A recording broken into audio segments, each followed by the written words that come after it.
কারণ অনেক অনেক অনেক কিছু হয়ে গেছে যে এইগুলো একটা ভিডিওতে বলা সম্ভব নয়।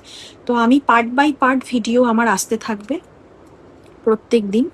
তো তোমরা যারা যারা মানে কনসার্ন ছিলে এতদিন ধরে যে কি হলো, কি ব্যাপার, কি বৃত্তান্ত, তো তারা এই আমার প্রোফাইলে চোখ রাখলেই সমস্তটা জানতে পারবে। আচ্ছা, এবার বলি যে 2018 সালে প্রথম আমার মায়ের ব্রেস্ট টিউমার ক্যান্সার ধরা পড়ে। 2018 সালে আমি আর মা আন্দামান ঘুরতে গেছিলাম, এবং আন্দামান থেকে ঘুরে আসার মানে তখন আমাদের আর একদিন না দুদিন বাকি ছিল, আমরা কলকাতায় ফিরবো আর কি। তো সেদিনকে মা হঠাৎ করে রিয়েলাইজ করে যে মায়ের লেফট ব্রেস্টে কোনো একটা ছোট্ট মতো এরকম উঁচু উঁচু জিনিস। আচ্ছা, কোনো সিমটমস ছিল না, হ্যাঁ, কোনো রকমই কোনো কিছু সিমটম ছিল না।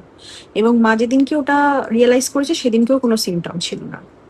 দেন আমরা কলকাতা ফিরে আসি এবং সমস্ত যা যা ডাক্তারকে দেখানো হেনা তেনা সব হয়, এবং সেখান থেকে বায়োপসি হয় এবং ধরা পড়ে যে সেটা ক্যান্সারাস টিউমার।